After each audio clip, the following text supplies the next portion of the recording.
Today's video is going to answer a question you've all been wondering at some time or another. What's the point of watching VisualPolitik? How does it affect me to know what's happening with oil in some country when I don't even know where that country even is? Well, today's video illustrates that what we tell you on this channel affects you more than you might think. No matter which country you're watching this video from, just take a look at this month's electricity and gas bill to know what we're talking about. And you are not the only ones with the problem. We are talking about something truly worrying. Scottish Power warns of energy market massacre. Amid soaring prices, millions in Europe could struggle to heat their homes. So no, you're not the only one who has a problem. It's happening all over Europe, but it's also spreading all over the planet. Prices are skyrocketing in Asia and in the USA, and skyrocketing energy prices are a problem for post-pandemic economic recovery. When these things happen, many blame the government. Everyone blames their own country's government. But the truth is that we are facing a global crisis. We are looking at the first big crisis of the energy transition. So the question is, why has the price of energy skyrocketed? How long is this situation going to last? And more importantly, where could the way out of this crisis lie? Today on VisualPolitik, we're going to answer these questions. But first, let's take a look at a bit of history.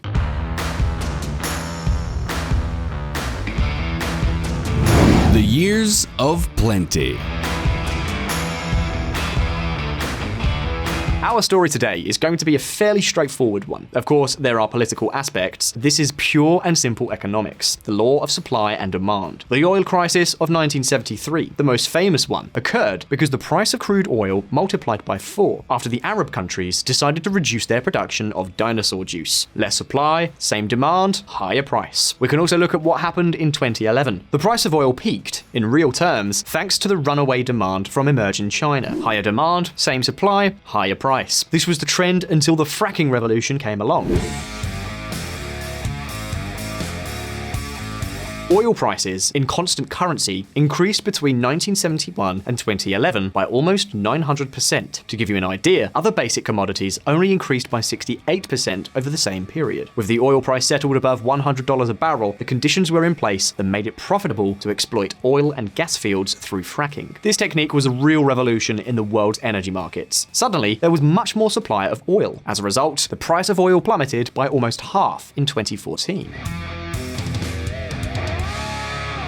At the time, the energy sector was experiencing the years of plenty. The fracking revolution reduced the price of oil at a time when the world was starting to take the green economy seriously. At the end of 2015, the Paris Agreement, the cornerstone of the fight against climate change, was being negotiated. Renewables, such as wind and solar, were beginning to prove competitive with other fuels, such as coal and natural gas. The forecast for the future could not be better. Coal and gas to stay cheap, but renewables still win race on costs. In its 2016 report, Bloomberg New Energy Finance cut its long-term forecasts for coal and gas prices by about a third. It believed that prices would fall in the face of expected oversupply for both fuels. And of course, this forecast also implied reduced electricity prices, since gas and coal are typically used when nuclear, hydro, and renewables are not sufficient to meet electricity demand. Everything was going smoothly. We were spending on energy hand over fist. But the fact is that since the Paris Agreement was approved, there has been a movement to stop investing in fossil fuels. Institutional investors were the first, and many private investors too. In fact, we have seen news events that we never thought would have happened.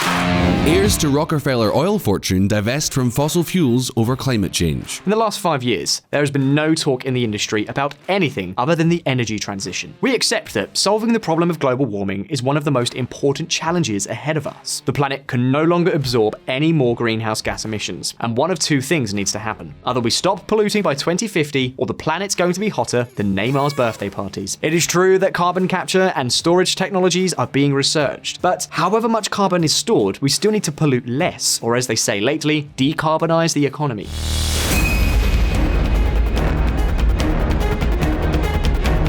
And this transition is generating intense pressure on oil companies, especially European ones, to move away from fossil fuels. The data speaks for itself. In 2014, more than $800 billion was invested in exploration of new deposits of dinosaur juice. Now, that investment has fallen to less than half. Listen up.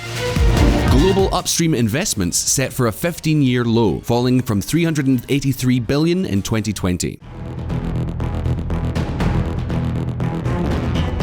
There is the case of the oil company Royal Dutch Shell. In 2014, with crude oil prices above $100 a barrel, they invested more than $30 billion into upstream projects. That is, in exploration projects for new oil fields. Today, they are investing less than $8 billion. In addition, they have sold almost all of their fracking operations in Texas, and they are thinking of winding down all the fields they have in Nigeria, of which they have many. And I know what a lot of you are thinking. This is all great news for the planet. Big business wants less and less fossil fuels. The problem? That, in this life, everything has a price. So does the green transition. We're going to have a look at that right now.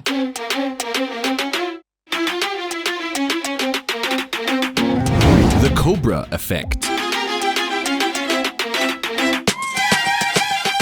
When you try to solve a problem and actually make it worse, you are the latest victim of the COBRA effect. It's so called because in the days of the British Empire, there were a lot of poisonous cobras in India. So the British offered a bounty for every dead cobra. And now I know what you were thinking. They surely killed them all. It was a classic textbook win-win. You bring a dead cobra and you get the money. The problem was that the smartest people in the place were breeding cobras and then killing them. As soon as the British realized that despite dropping rupees, the problem was persisting, they stopped giving rewards. So the cobra farmers let the cobras go free, making the initial problem worse. Suddenly, there were more cobras than ever. In other words, the road to hell is paved with good intentions. Here on VisualPolitik, we have never had problems with green energy, but we do believe that the problem may come with the pace at which they want to develop the energy transition.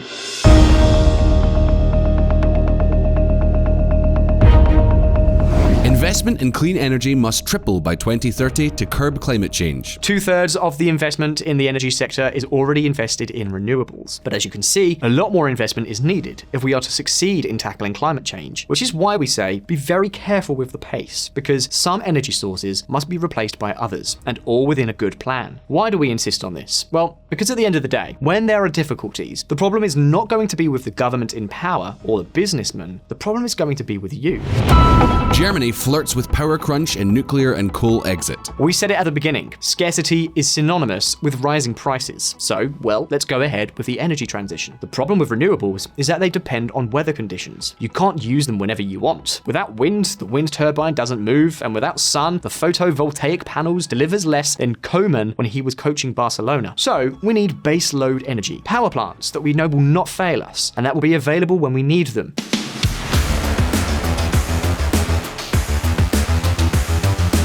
We could do what we did in the 19th century and burn coal, but we didn't like it because it pollutes too much. So out with that, let's get rid of the thermal power stations. The fact is that if it is a question of not emitting CO2, we could use nuclear energy. But wait, we also think it's wrong to split uranium atoms in case the plant explodes. So scrap that, let's remove the nuclear plants. What's left then? Well, we could burn natural gas. It is still a fossil fuel, but burning gas emits less CO2 than coal or fuel oil. So what's the problem? Well, for one thing, it turns out that the countries from which we buy gas are not very trustworthy. And then there is the fact that as we no longer invest in oil, we find that there is less and less natural gas available. The fossil fuel industry needs constant reinvestment to avoid depleting its reserves. The problem is that the fall in investment in the oil sector has a spillover effect on natural gas. Its reserves are expected to shrink at a faster rate as a large part of the gas fields are discovered while drilling for crude oil. Until now, however, we have not been alarmed. As gas prices were more or less contained, we thought that it was all plain sailing. And on top of that, if we already had that false sense of security, the pandemic came to accommodate us even more with a dramatic drop in demand. We even reached a point where gas was already being given away for free, even with the newspaper. 2020 average Henry Hub natural gas price hits lowest level in 25 years. Sure, when there is plenty, there are fewer problems. But hold on a minute, because another thing we weren't aware of is that the shortage of LNG terminals is a major bottleneck for the global natural gas market.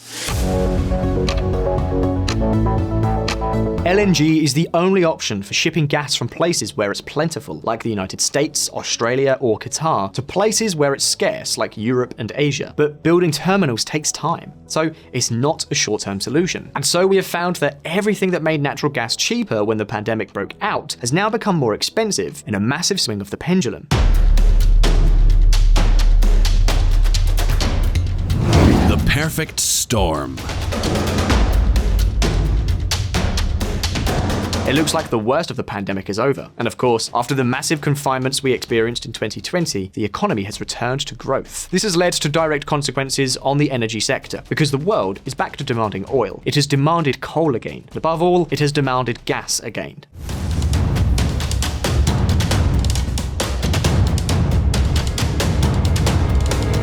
So of course, we have a tremendous demand for gas at a time when supply is less abundant than before, because investment in fossil fuels has come to a standstill. And what happens in the market when these conditions are met? Well, at this point, I'm sure I don't need to tell you.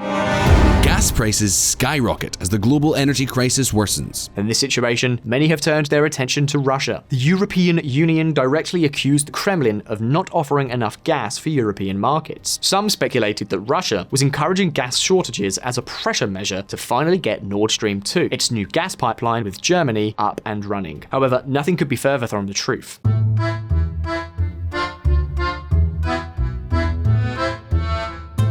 Last winter was very cold, and just as the European deposits are emptier than usual at this time of the year, the Russians also needed to replenish their own deposits. In fact, the good news is that they seem to be in a position to offer more gas to Europe.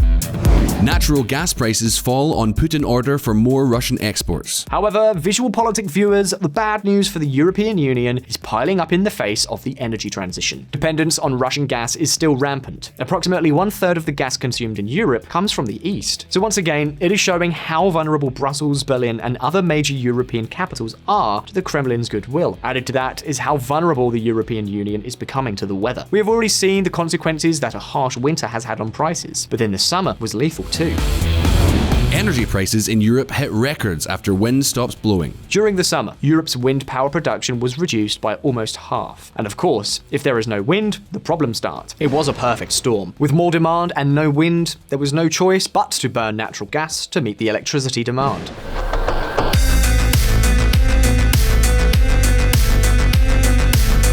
The worst thing is that there is no guarantee that this scenario will not happen again. So we can ask ourselves what solutions there are. The first way to avoid gas shortages is obvious. The fields are there, so more gas can always be produced. The problem is that it is a solution that requires a certain amount of investment, and it would take a few years to produce results. Another option is to expand the energy mix to have other alternatives. How? Well, I could tell you, but it would be better if Bill Gates explained it to you. We expect reliability from the electric grid, and that we're going to have more strange weather conditions. And so really looking at those to understand, is it nuclear, is it storage, how do we maintain reliability?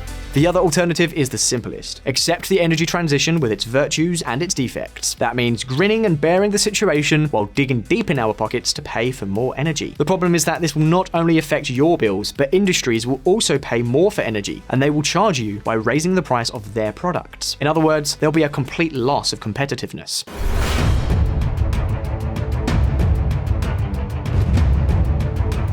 Of course, Europe cannot afford this option because it would mean continuing to lose ground. And expanding gas production is not easy, as the world's main gas fields are located beyond the continent. So debates that seemed to have been overcome are being reopened. Take a look. Researcher: Brussels is paving the way for nuclear power's green revival. The fundamental issue is that nuclear power does not emit greenhouse gases. So this first crisis of the energy transition has taught us that nuclear energy is still an option to be considered. Firstly, because no one is willing to pay more for energy. Secondly, because renewables are still not enough to cover all demand, and baseload energy is still needed. One example is Spain, which needs to import electricity from France, whose mix is mainly nuclear, and Morocco, which burns coal.